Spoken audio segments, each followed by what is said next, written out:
Okay, so we're live. Thank you for tuning in to this episode of NoCapes. I am here today with Erika Heidi, and we're going to Hi. talk about her experiences being a speaker and an open source contributor, and more recently, a um, developer evangelist for DigitalOcean. So we're very excited. All right, Erika, first question that we got earlier this morning actually is why did you choose vagrant to be your quote-unquote specialty? Um, well, I started using it first, and I really enjoyed it. I saw that there was not so many people using it yet. I noticed that a lot of developers were still using like old-fashioned local server or like remote servers even for testing the application. I had this in my work. Like everyone was uploading the files to test on the testing server, and I was, what? I cannot do that. And then I started using Vagrant. I wanted some nice topic to write about and to try to submit to conferences. So I thought that it would be nice because it was something new. So then I started. The main thing was the book. Since the start, I thought, yes, I'm going to write this book. It's going to be very practical, and it's going to help me prepare for the talks. That's why I wrote the book first. The first reason to write a book. But yeah, the topic was really because I felt that it would be something that would grow and it was still new. Okay, cool. So that's pretty interesting. You actually wrote the book to prepare for speaking. Yes. Okay, so that's kind of a big step to take to prepare for speaking. Were you scared when you started writing the book? Yeah, definitely. Like because some people think that just because you wrote something, wrote a blog, a post more detailed, or in this case a book, or you are presenting a talk, that you are like the most specialist, the biggest specialist in that thing. But that's actually not so true. We learn a lot while we are preparing stuff like that, while we are preparing a talk or while we are writing a book. So it's kind of an excuse to go deep into a subject. At least for me, that's how I used to work. So I was quite scared about how people would receive it, if I would have uh, am I really ready to write about this thing? Maybe I'm too newbie yet. And like, what people will think about it? Is it like silly or? But then it went very well, and it got a really good feedback. I didn't have actually bad feedback about it. Some people might think it's too like for beginners, but still, it's a public that I want to reach. And so, yeah, I was scared at first, but with the feedbacks, the positive feedbacks, I felt encouraged to go more and more. That's good. So no bad feedback. That's always a plus. Yeah. Do you think it helped to kind of grease the wheels as far as becoming a speaker, or did it help Uh, you there? if what the book? Yeah, if the book helped you to get accepted to be a speaker. Actually, I'm not sure because when the first conferences that I talked about vagrants, this was this year PHP Benelux and PHP UK. I didn't have the book published yet, so when I first submitted to these conferences, so it was really I used it to write like I am writing a book about vagrant. Maybe it helped, yeah, but I'm not sure. What I had before the book, I had a series, like 3 posts in my blog that were really popular. Everyone was sharing a lot of good feedback about it, and that's also like the starting point from the book, because I noticed that a lot of people wanted something that was really easy to follow to get started with Vagrant. And yes, yeah, I guess that's it. Yeah. So, I mean, it sounds pretty logical. You found a demand and something you were interested in, and you kind of became awesome at that thing. So that's good. So I have a question that came in via Slack that says, how hard or easy is it to build a small cluster of 2 or 3 virtual machines with Vagrant? And can that be done with a single Vagrant file? Wait, what? Is that somewhere that I didn't even remember now? Like what? How many? He said, how hard or easy is it to build a small cluster of 2 or 3 virtual machines with Vagrant? And can that be done with a single Vagrant file? Oh yeah, it's not hard at all. It's really easy. You just can define the 3 different or how many different machines you want in one single Vagrant file. You can control multiple machines, like you can start all of them, or you can control individually. It's really easy. It's just a matter of creating multiple blocks of configurations. It's not hard at all. Okay, says the person who wrote the book on it. Okay. So Rafael wants to know, coming from Brazil to Amsterdam, what do you feel are the biggest changes professional-wise? Oh, like all the change in the world that you can imagine.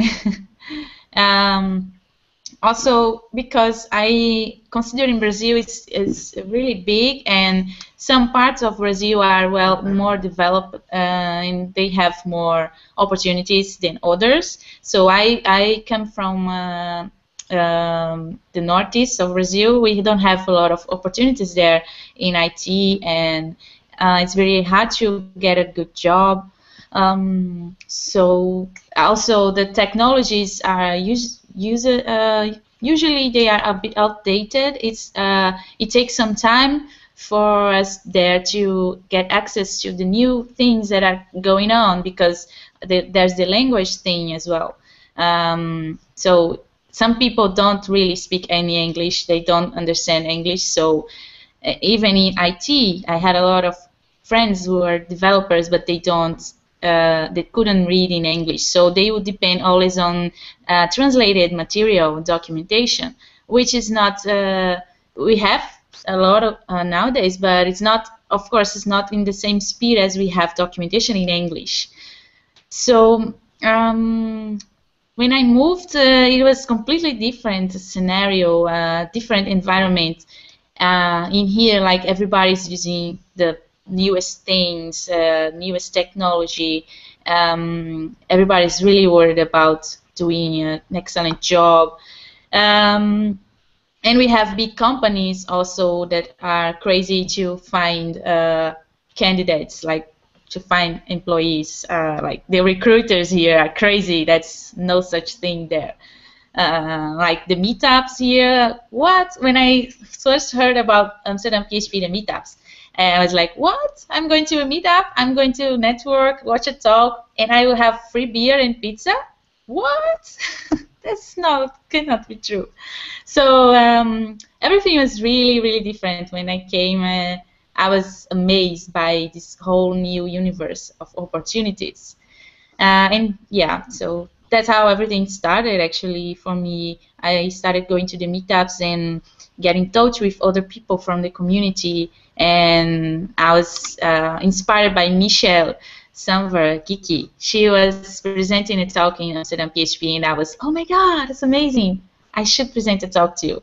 And then I got more into it. Like at first it seemed like impossible, because I didn't feel confident about my English. So how can I present a talk in English now? It's not going to be easy. But then after a lot of practice and like I started getting more confident that I could just practice a lot, and then I would get better eventually, and it would work. So that's how things started. So I know that feeling. I came from a really fairly small community where there aren't a lot of developers, and especially not PHP developers. And so when I moved to North Carolina, all of a sudden there's all these recruiters calling me, and there's all these meetups to go to, and I had that same feeling of, what? Really? Okay. But you mentioned something about recruiters and people trying to find jobs, and that kind of ties into the next question we got from Chris Fidel. He wants to know how you came to be at DigitalOcean, and congrats, by the way. Oh, thank you. What's the question again? Sorry, I lost the question part. How did you come to be at DigitalOcean? Oh, okay. So, well, that's really something I want to ask the guys there who contact me. How did they came to me to know me? I don't know. They just contact me directly, and so I don't know how they heard about me exactly, but I believe it's really related to how I was interacting with the community and the open source projects that I put together and the contributions. So, and also important is the content that I produce, like blog posts and other stuff. So it makes it easier for them to find me. It made it easier, I guess so. The book also. So what they for something like this, for a role like this, they really need someone who is connected to the community and like who can produce something cool and that make the community get connected with you in some aspects. I don't know, something like that. But I was really surprised and I was really excited about it. I never thought that I would be working in such a cool job. So this is a pretty awesome job, and very much congratulations. Thank you. So speaking about community and building community, you've kind of done that in a lot of different ways, but I am personally a big fan of DevHuman. So for anyone who doesn't know what DevHuman is, can you talk about A, what it is, and B, what made you make it? Yes, sure. Well, DevHuman, at first I started to notice that there's the very as a posture like in our community that people want to be, it's almost like they want to be robots, like, oh, I'm a workaholic, and like people really proud of not sleeping and like coding all night long with coffee, and oh my god, I just slept 1 hour last night, it's amazing. It's like almost like they wanted this to be like robots, you know, without any connection with humanity, just coding and producing. And well, I thought it was really weird, this feeling, and I felt that we need to also focus on other things. We cannot be just focus on this part of what we are, because we are more than that. We are not only coders like machines. We do a lot. We need other stuff. We need to take care of other stuff. We need to feel good about ourselves, and there are so many things going on the internet and in our job. Sometimes it's really hard to keep up with everything, and we feel bad, we feel depressed, we feel burned out, and there are so many things that happen. So I thought that we should have a place where we could share this kind of content, but not as so generic. We could go like for a self-help system website, or but what I wanted is to get developers, specifically people who are actually developers, to share their experiences and to share some thoughts about life and other things that aren't technical. So that's how DevHuman started the idea, the whole idea. I always had a lot of ideas to write about, and I didn't feel like writing in my blog because there was a lot of technical posts there, and I'm configuring an Nginx and setting up Vagrant, and then all of a sudden, how to deal with, I don't know, imposter syndrome, or some thoughts about that. Was really weird to have this kind of posts in my blog, so I thought it would be nice to have another space, and I could write about things there, and other people could write too. We could contribute and do something collaborative. So that's how the Human started. And I tried to make it very simple. So it's really a static website generator scoping.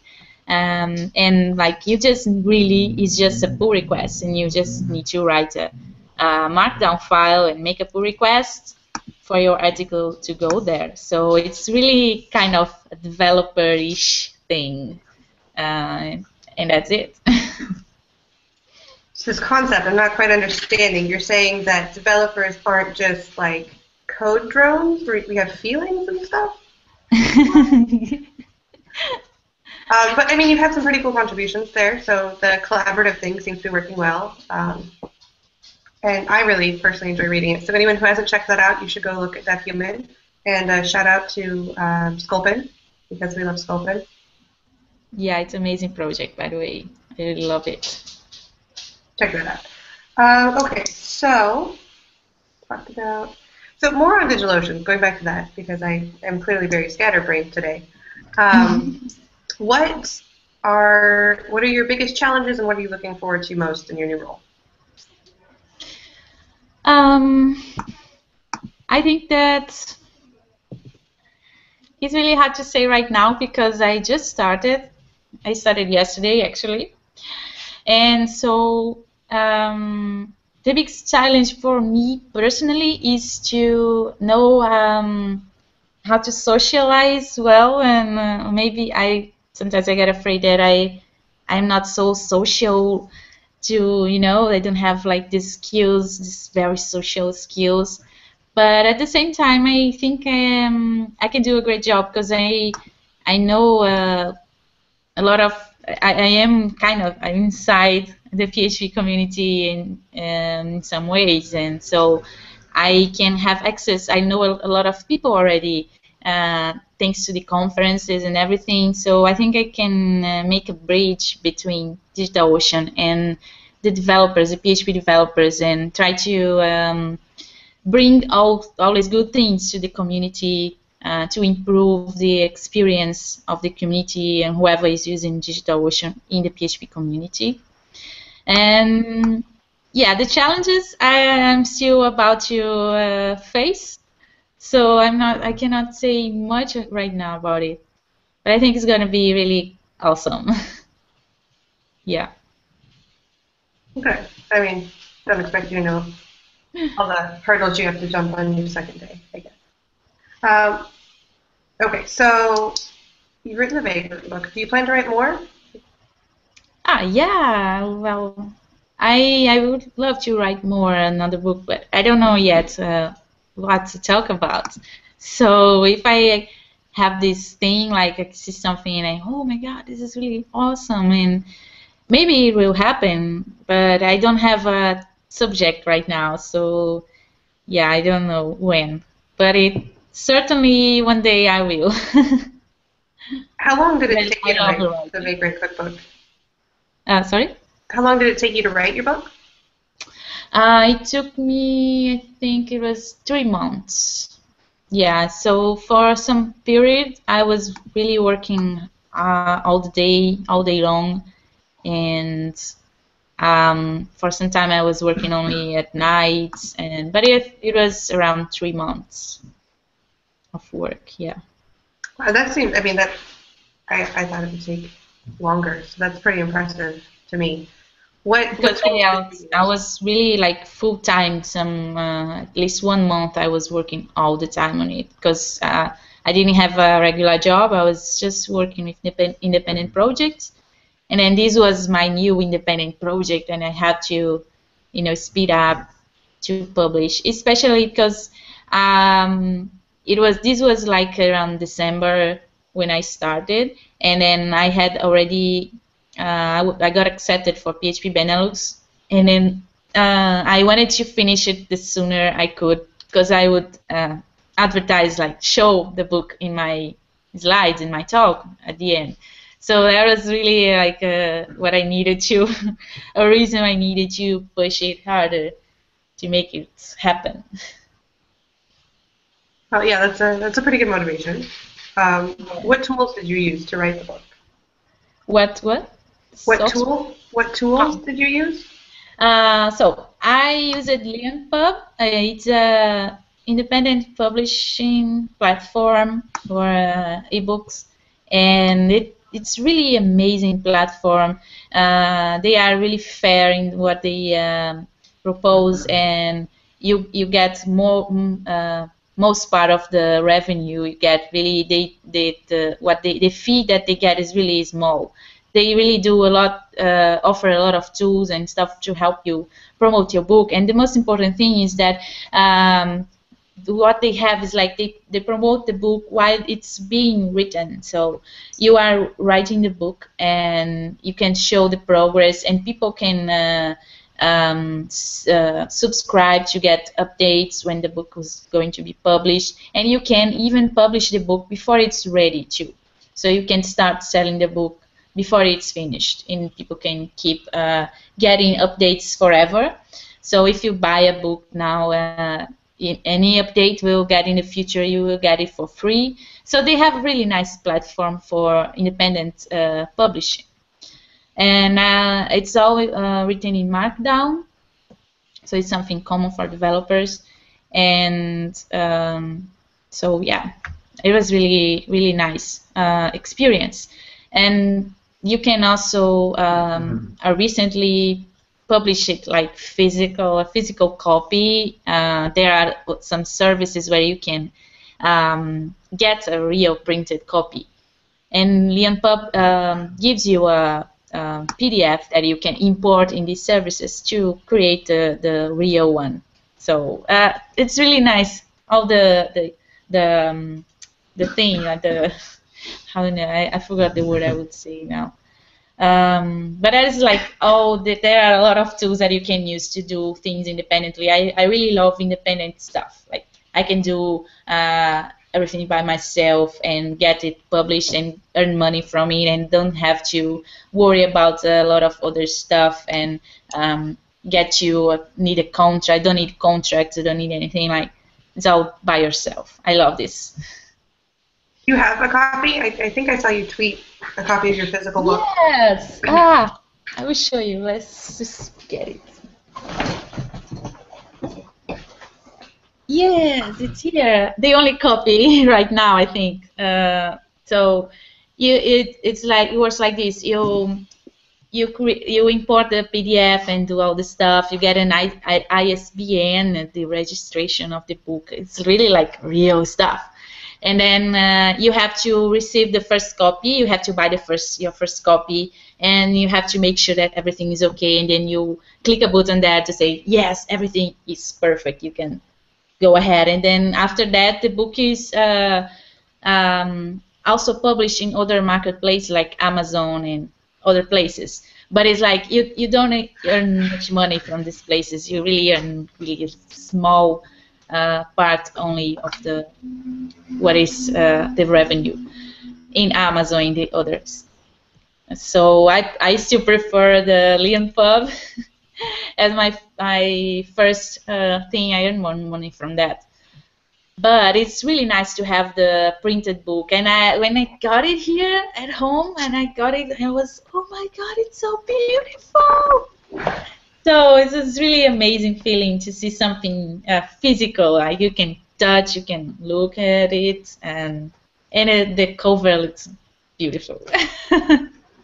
Did you draw the cover? Yes, I draw it. I draw everything. Like it's a vector. I did, and yeah. Very nice. Are you gonna sell any signed copies? I don't know. I feel really weird about this, like signing the book or writing something. it feels really weird. I didn't even think about that yet. If someone asks me to sign it, I'll be okay. I'm gonna order a signed copy, and I need you to sign it, and then I'll pay for shipping, and you can send it to me. I can do that, of course, but it's weird. Okay, so you talked about speaking, that you spoke at PHP Benelux and PHP UK? Yes. And then I saw you speak at Laracon EU. So how long have you been speaking? That's a good one, because actually I used to speak in my hometown to present some talks there, but it was, of course, very small audiences. It was just few people, like 30 people at most, and in Portuguese, of course.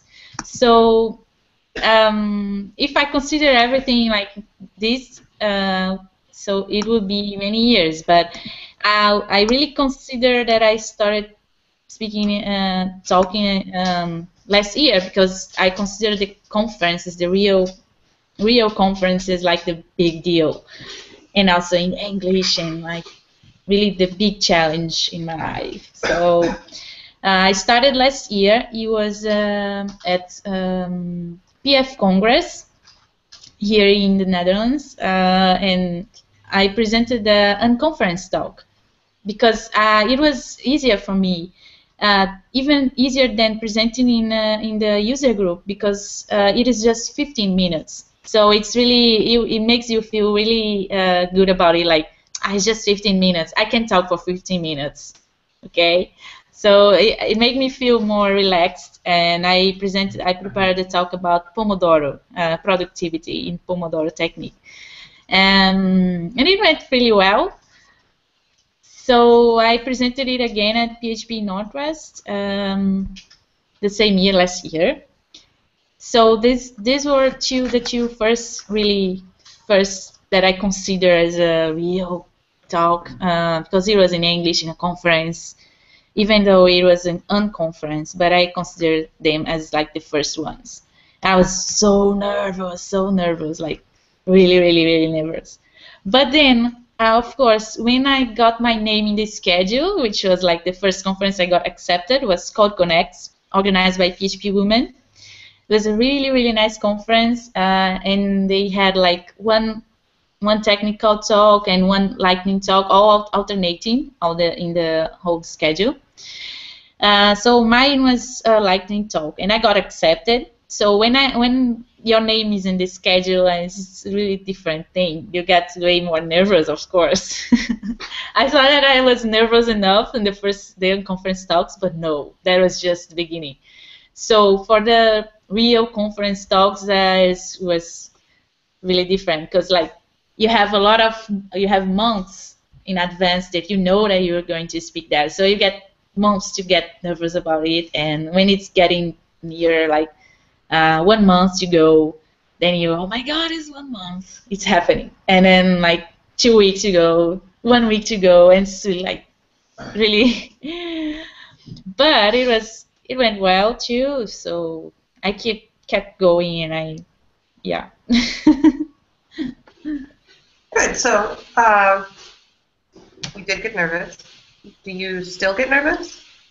Yes, of course. Do you have any like nerve calming rituals that you do, or anything that helps you right before you speak? Well, what helps me really is practicing, because it makes me feel more confident. And how I deal with it is like when I get there in the day that I'm going to speak, I like to do everything with calm. Like I don't like to rush for anything. I wake up like late if I can, and go do everything to avoid getting anxious. Because if I am late and if I'm worried about the time, like, oh my god, I start getting very anxious and everything like collapses. So I need like this calm thing, this relaxed state of mind, first thing. And also, if I practice a lot before, then I will feel more confident about it. And The worst part is like 15, 20 minutes before, I think is the worst part, because then it's closed, but it's still some time, and you don't know, you don't do anything, you just keep waiting, and this wait is really, you know. But then after it starts, like 5 minutes after I start talking, then I get really okay with it, and it's okay, good. Depending on the audience, sometimes it's better than others, of course. But normally it takes me 5 to 10 minutes to really get into it, like relax and really, you know. Right. No, the first 5 minutes are always the scariest, in my experience anyway. Okay, so I have a question. This one's all mine. I know that when I was looking around in the PHP community and I saw you, and you have a published book, and you're a great speaker, and you built Fanciful and DevHuman, you're a really great role model for girls specifically, to see a prominent female figure in the PHP community. Do you think that because there are so few women in development that's affected how you engage with the community? Have you felt anything because of that? You mean like if it's easier? Do you mean like? No, actually, I meant, has it been harder for you because you're in a minority? Yeah, well, I think that for the speaking part, it actually didn't, it wasn't so bad. Being the only girl, being the only woman was used to be worse at really in a daily basis for as sorry, notifications. When I was working with, and I was the only girl, or the only woman, it was always weird, and it was worse. But as a speaker, I don't feel so much this pressure, because they treat me so well that I don't have anything to complain about it. And I really never had any problems with speaking, really, and really, I can't think about anything related to that specifically. But of course, being the only woman is weird in working situations. The last job I had a job here, and it was a small company, and it was only me and 3 guys. So it was weird because we're a small place. We only have 1 bathroom. It was really weird to share the bathroom with them. I barely knew them, and I'm not used to.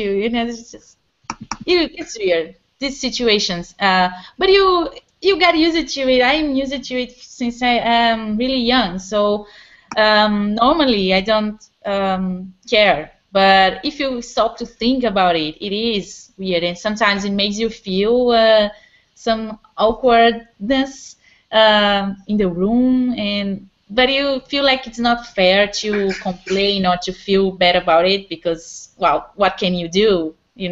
There's nothing you can do about it.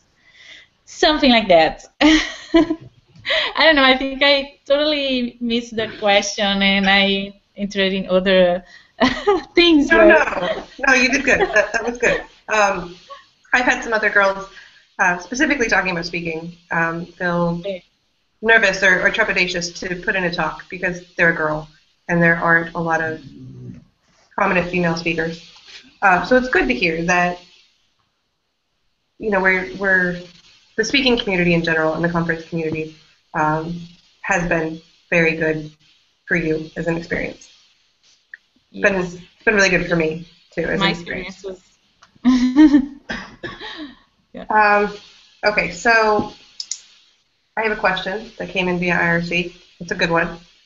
Go. How do you feel about Microsoft copying PHP and skipping Windows 9 to go to Windows 10? Lord. I'm not sure about the copying PHP part. What is it? I don't even know.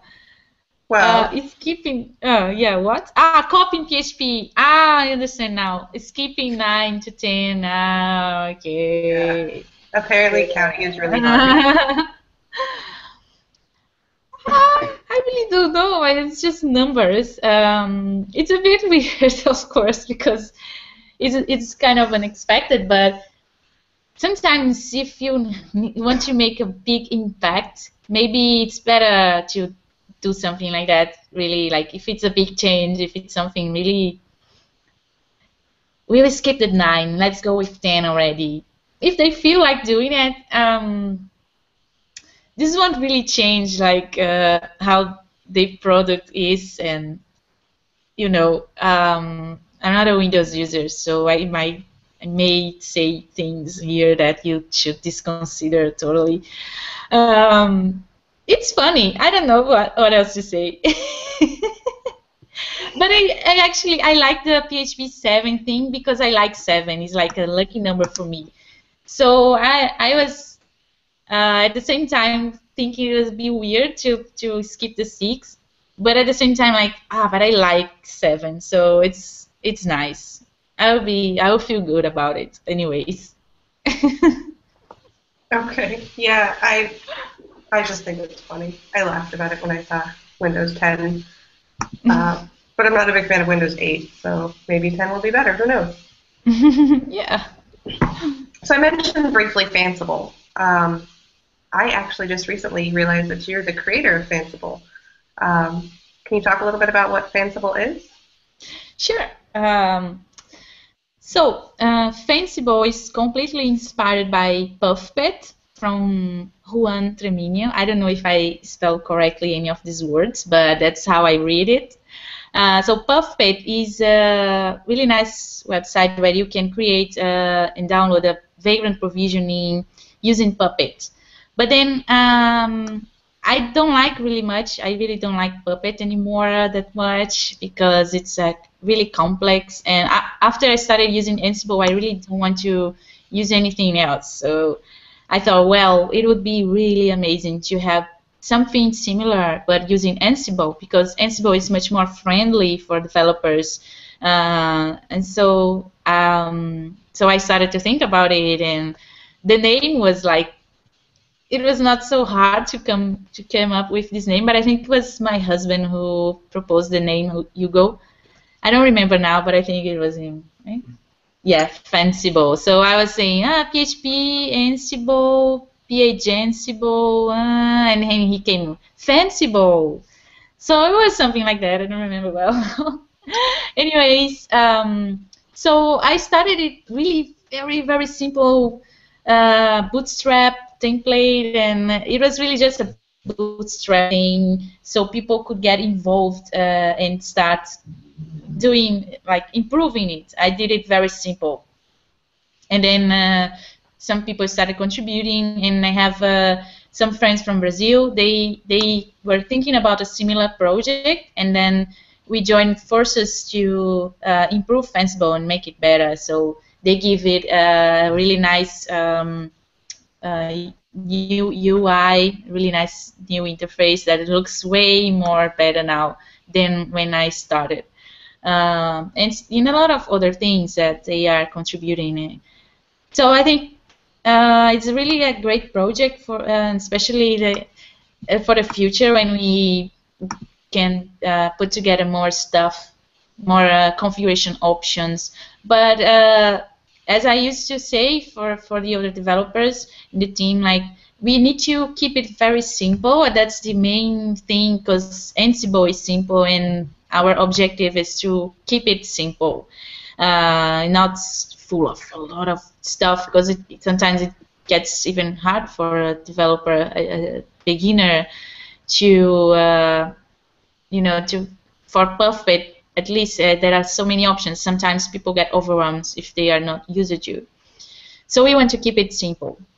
But yeah, the objective is like really for bootstrapping a vagrant environment provisioning stuff. So you it shows your options, which box you want, and which PHP server you want, the configuration, the packages you want, and then you just download, click a button, and you download, and the package comes with a vagrant file and the Ansible provisioning file, so you can just run vagrant app and get your environment running. So I like it. It's quite nice.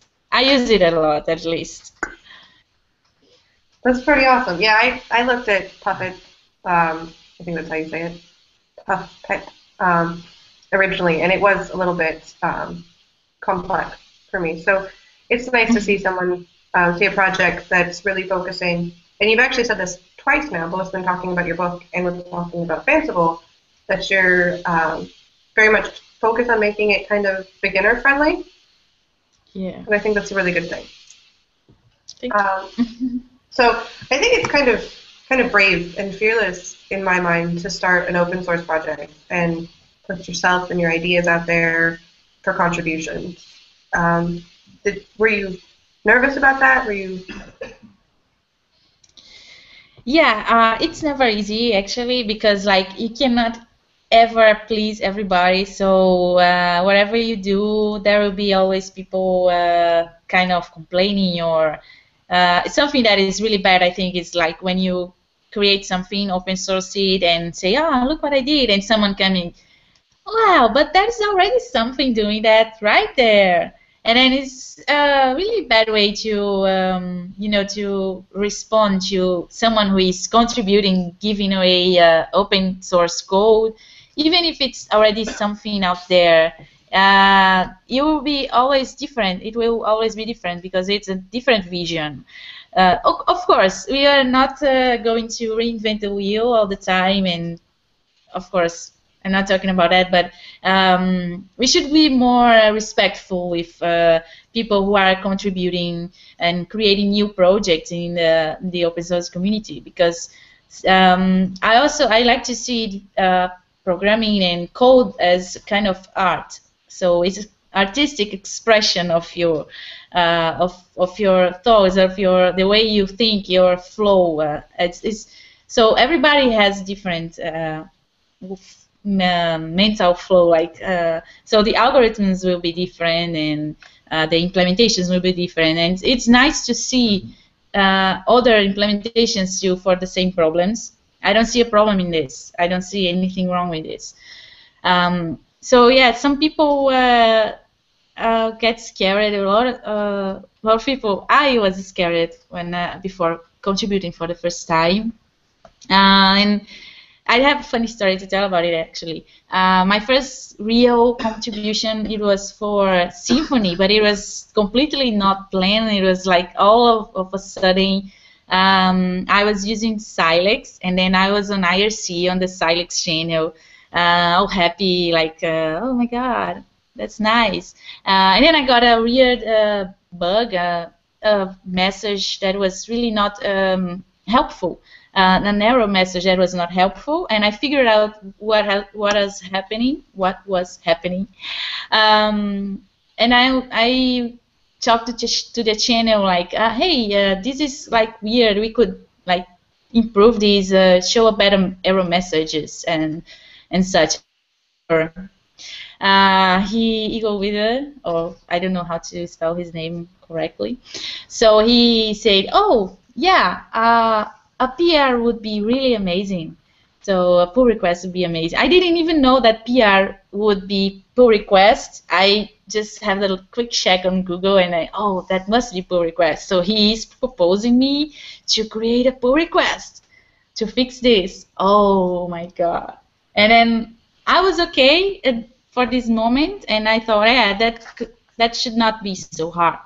And then he said, but this is in a Symfony component, so you have to make a pull request to the Symfony repository. So I was, what? No, are you crazy?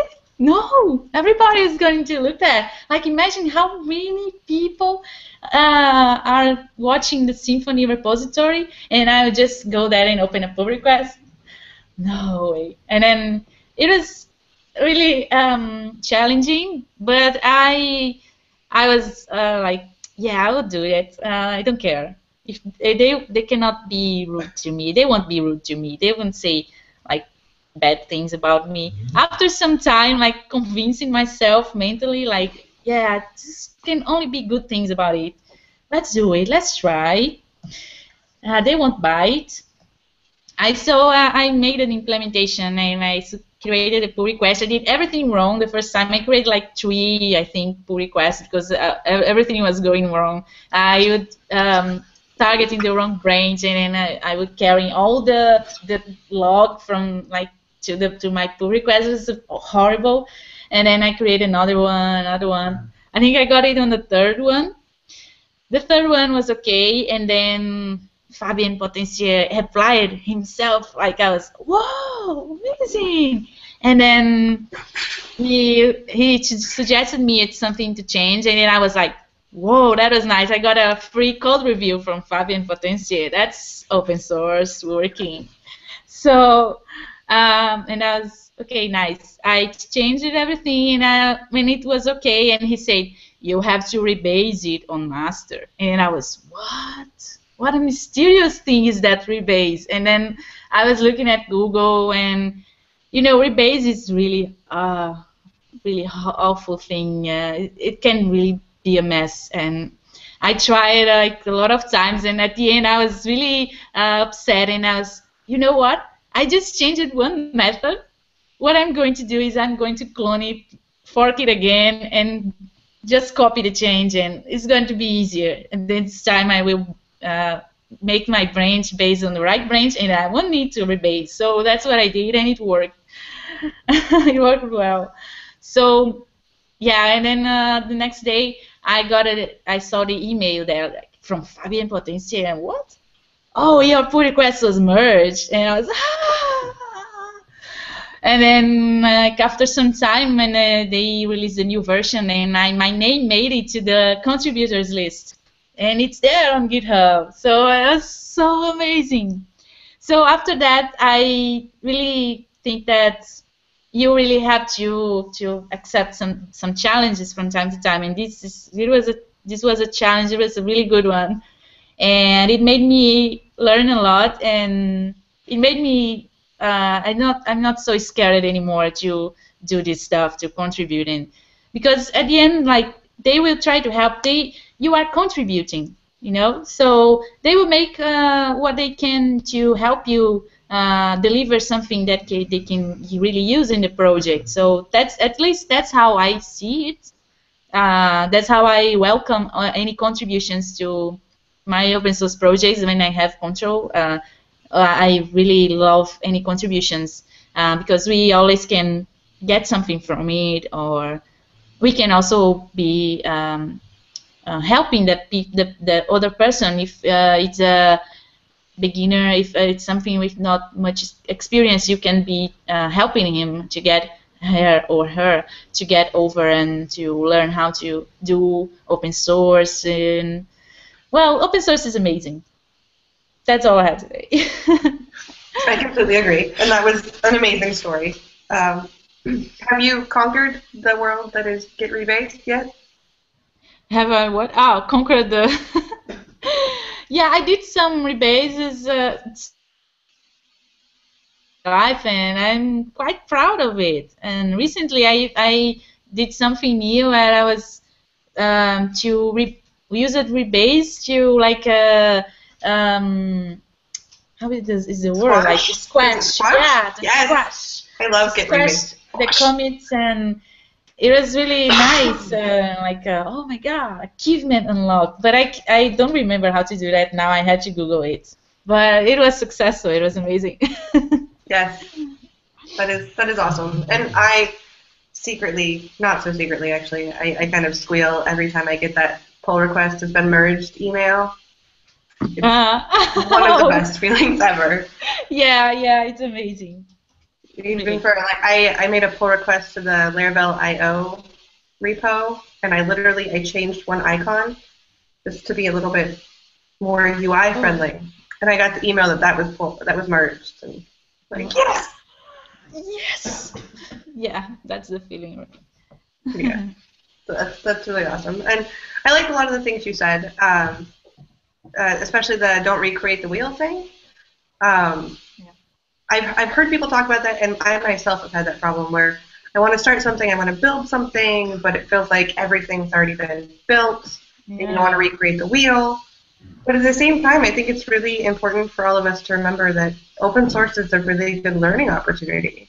And sometimes you build something not because another option for that something doesn't exist, but because you want to learn how to build that something. Yes, true that. Exactly what I think. Okay, so we're almost done. Is there anything that I didn't ask that you wanted to talk about?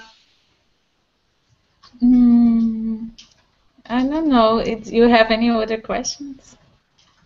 I don't remember now anything. I'm checking. I think I got on my list. What was so you said your first talk was about the Pomodoro technique? Yes. You used that? Yeah, well, I used to use it more, but nowadays I'm not using that much. Sometimes when I am feeling really like I cannot get concentrated, cannot get anything done, and I use it. Even if it's for like reading or doing any other thing like studying or even writing. I used it like one day that I was really unproductive and I'm going to write something. And I actually wrote an article for DevHuman talking about procrastination. So I used Pomodoro that day because it was really hard for me to get concentrated, and then I decided to write about this, like how hard it is sometimes to get concentrated and everything. And sometimes I use it, but not all the time anymore. So how did you start using that? Well, first of all, for anyone doesn't know what the Pomodoro technique is, can you? Oh, what? The Pomodoro, you mean? Yeah, so I know what it is, and I've used it before, but for anyone who doesn't, can you say what that is? Oh, yeah, sure. The Pomodoro technique is something to help you get things done, basically, to get concentrated in something.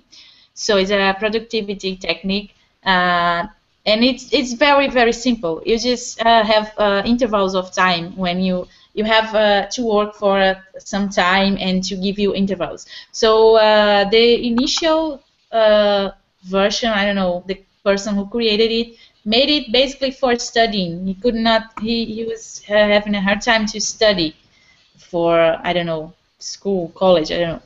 And then he just got a timer in the kitchen, and then he made this deal with himself, like, I'm going to put this timer now for 25 minutes, and I won't stop studying until the time is going on. So I will only have a break when the time finishes. I will really get concentrated right now. And then, so he did, and so he developed his technique, and basically it's like this: you get a timer. It doesn't need to be a kitchen timer. It can be something else, a plugin on your browser, and then you will be working distraction free, like no distractions for 25 minutes is the usual interval. So you do 25 minutes of work, and then you do 5 minutes breaks. And after like some 4 or 5, I think, work phases, you do a bigger break, like 15 minutes. So it really helped you to get things done, because what I use also is I have a plugin that it blocks social networks, because it's really common. Like, you start working on something and then you think that you are going somewhere, like you are really having progress, and then you, oh my God, this is amazing. Let me tweet about it. Oh, I'm working now with these two, and it's amazing. And so then you just lost all your concentration to do something else that has nothing to do with your work, and then so it helps a lot. I think that if you are struggling with procrastination, you should give it a try, at least for a few days, and see how it changes. It helps you. Cool. I actually found a Mac app that has a Pomodoro. Huh? Sorry? I found a Mac app for my Mac for Pomodoro, and it's essentially just a timer that you set up in your menu bar thing, but it works. I have not tried blocking social networks, so that would probably be good for me. Yeah, the blocking thing is crucial for me because I tend to really, if the tab is open there, and then what I do a lot is like I am working, developing something, and then I go to the browser to preview it, and then I see that the Twitter tab is open, and there's a lot of new tweets, and I'm just having a quick look, and then I go there, and then I lost like 15 minutes at least reading, and So when you have the Pomodoro running, this plugin, and then the tab is there, you can see how many tweets. But when you open the tab, and it just blocks it, and appears a big tomato, and like you are in work phase. And then, okay, I am. Okay, I'm going back to work then. It works. All right, I'm going to try it. I'm going to set up the block the Twitter. Except for I have TweetDeck that I use for Twitter, and I don't know if I can block that. Maybe, though. Okay, we have time for one last question, and this one comes from Igor. Okay. He wants to know, Igor. do you have any vague rants that you would like to share? Any what? Any vague rants. Any... Yeah, I think you can make vagrants. Vague rants. Yeah, I heard. You know what I heard? I heard vagrants. Vagrants. So I was, what? Vagrants? No, vagrants. Okay. Vagrants.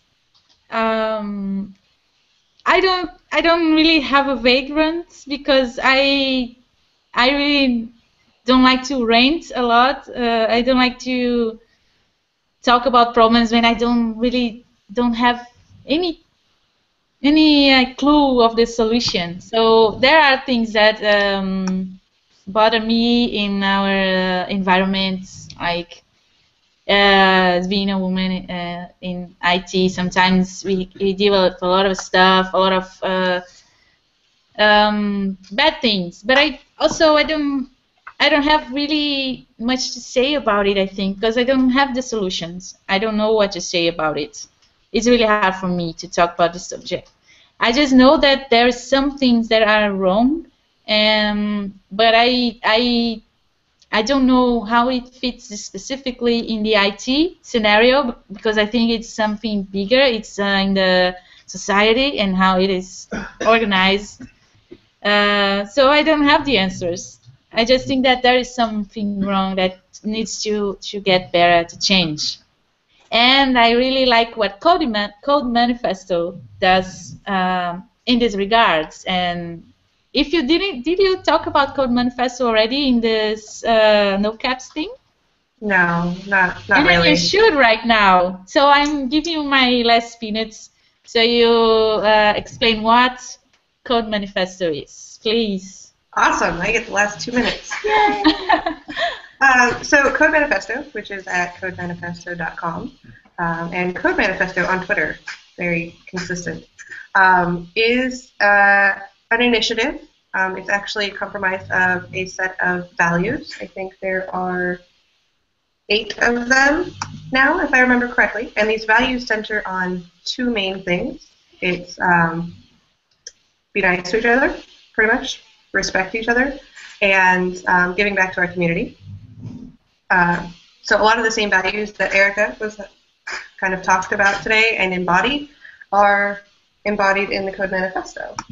And so the idea is, again, I believe it's not just an IT problem, it's more of a societal problem. But the idea is that if everybody held these values and treated people with respect and put a focus on giving back to the community, helping those that come after us, helping our peers all become better developers, better people even, that the place, the industry that we work in and the industry that we're going to leave behind for other people to work in would be a much better place. Yeah, definitely. So go there now and have a look at the Code Manifesto. Yes, I can put that. I should probably start doing show notes. I haven't done that. We also got a question on IRC. Do you know the name of the app you were talking about? The one that blocks things? What? The Pomodoro app you were talking about that blocks things. Do you have the name of that app? The name? Strict Workflow. Strict Workflow. Yeah. Strict, Yeah, Strict Workflow. Yeah. All right. I will, now that I've asked for the name, I actually do have to go look it up. And I put that in IRC. So thank you. We are all out of time, but it's been an absolute pleasure talking to you today. Thank you very much. Thank you for having me. It was amazing. I have a great time. It was really fun. And I still want a signed copy of your book, so. Okay, I will send you. All right. When did it happen? Bye. Bye.